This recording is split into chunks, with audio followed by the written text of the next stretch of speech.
est-ce que je vais réussir à tout faire dans la journée? On y croit, hein, faut toujours y croire.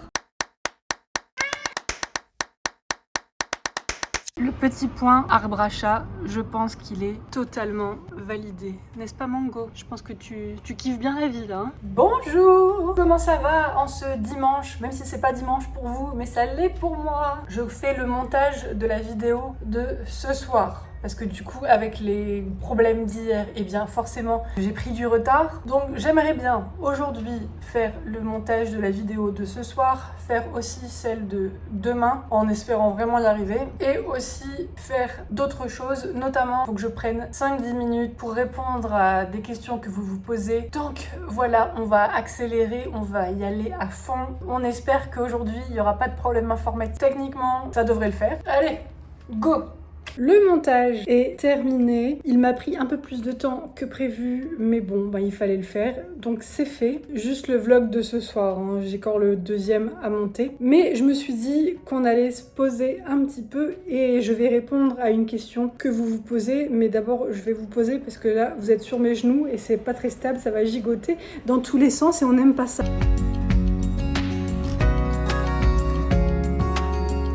Pendant que je montais la vidéo, j'ai reçu ça. Donc c'est un petit gobelet, tout simplement isotherme. Et en fait, je me dis que ça peut être un bon moyen, le matin, plutôt que de me faire mon café sur le balcon, et bien de mettre mon café dedans et d'aller marcher.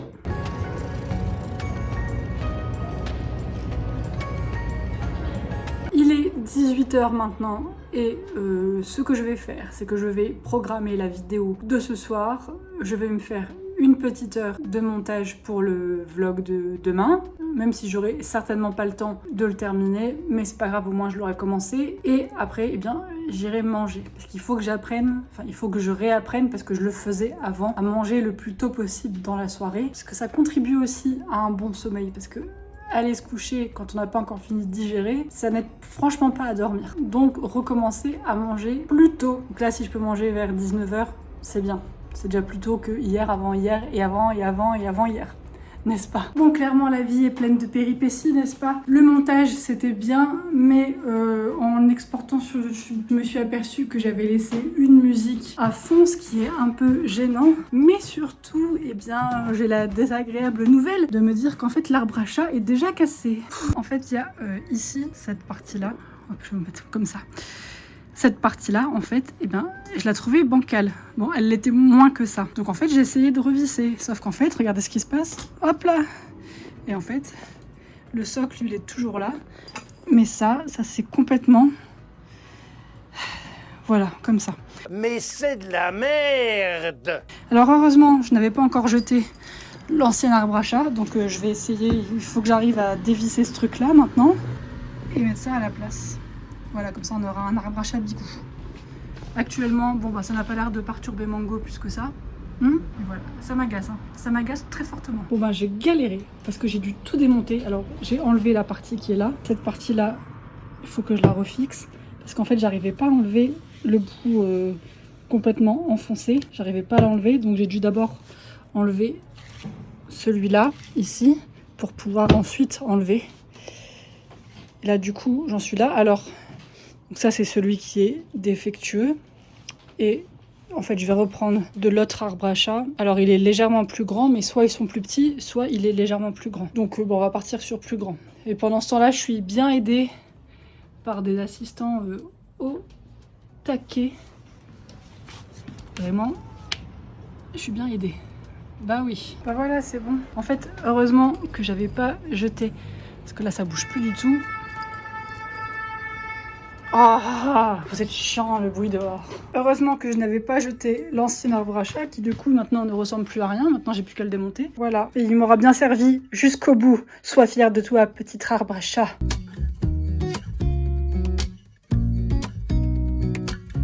Bon franchement, heureusement que le problème est réglé parce que j'étais vraiment très énervée.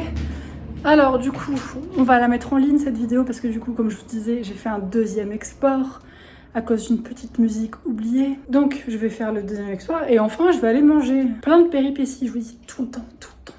Ça peut pas être linéaire des fois. Mais bon, en vrai je suis contente d'avoir réussi à réparer parce que là j'étais quand même... Je me suis revue remonter un autre arbre à chat et tout. Non, je dis non. Je reviens de Carrefour et je pensais à un truc que je ne vous ai pas dit tout à l'heure et je pense que c'est important, c'est-à-dire quand j'ai commencé l'alimentation cétogène, alors là pour le coup ça n'a rien à voir avec cétogène, mais de ce fait j'ai commencé à regarder la composition des choses que je mangeais ou que j'avais envie d'acheter. Et moi, ce qui me fait halluciner, mais vraiment, c'est qu'il y a beaucoup de produits qui, s'ils sont faits de façon traditionnelle, eh bien, ils sont totalement ok, mais vu qu'on est à une époque où tout est industrialisé, bah ça devient mauvais. Là, je pense par exemple à la charcuterie, au jambon, etc. La charcuterie, de base, c'est de la viande, que ce soit du cochon, du bœuf ou autre, je sais pas si on peut faire de la charcuterie, pas si du sanglier. De la charcuterie, c'est de la viande avec du sel et du thon. C'est tout.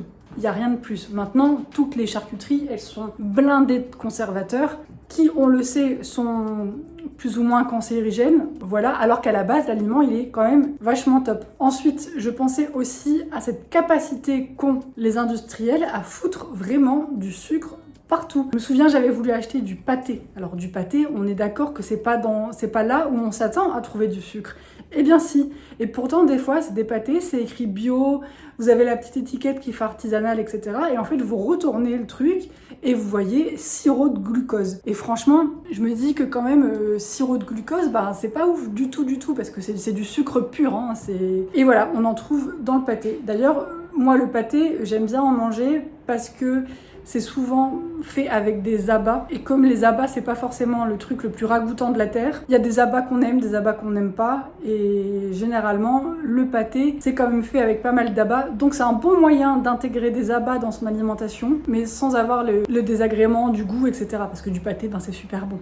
N'est-ce pas? Et du coup, même si c'est pas spécifique à cétogène, j'avoue que ça m'a vraiment fait prendre conscience de tout ça. Alors, j'étais pas non plus complètement stupide, je savais qu'il y avait des additifs, etc. Mais honnêtement, je ne pensais pas à ce point-là. Donc déjà, même sans aller vers une alimentation cétogène, le fait de vraiment retirer les produits industriels, vraiment, ça ne peut faire que du bien au corps. C'est-à-dire que l'être humain n'est pas fait pour manger des conservateurs, des trucs, des bidules, des je sais pas quoi. Surtout que certains bidules, généralement, c'est des colorants. Des colorants. Qu'est-ce qu'on a besoin de mettre des colorants dans la nourriture? Eh ben, les colorants, on sait par exemple que chez les enfants qui ont le TDAH, on sait que les colorants, c'est prouvé, là pour le coup, il y a eu des études là-dessus, que ça aggrave les problèmes. Je veux dire, alors qu'en fait ça ne sert à rien. Ça juste pour faire des bonbons rouges, verts, violets, etc. Et surtout, eh bien, cette petite dose de sucre, les petits colorants qui sont c'est joli à regarder, c'est agréable, ça donne envie. C'est ça qui nous rend accro aussi,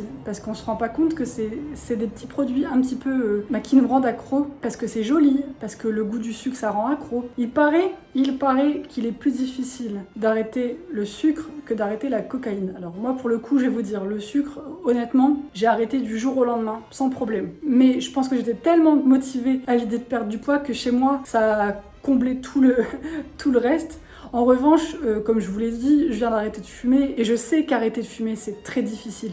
Donc clairement, quand les gens disent qu'ils ont du mal à arrêter le sucre, parce que ça les obsède, parce qu'ils ont ce qu'on appelle des cravings, vous savez, cette envie intense, tenace de manger tout de suite du sucre. Eh bien, je comprends, et à toutes les personnes qui sont confrontées à ça, eh bien, force à vous, courage. Je sais que c'est des paroles, je sais que c'est très dur, vraiment. Vraiment. Effectivement, nous sommes le lendemain. Hier, je vous ai totalement oublié. En fait, il était 21h. Ensuite, je me suis posée tranquillement. Et arrivé vers minuit, j'ai eu un coup de barre. Donc, j'ai sauté sur l'occasion pour aller me coucher. Et donc, j'ai très bien dormi. Mais je suis revenue ce matin uniquement pour vous dire, eh bien, à demain!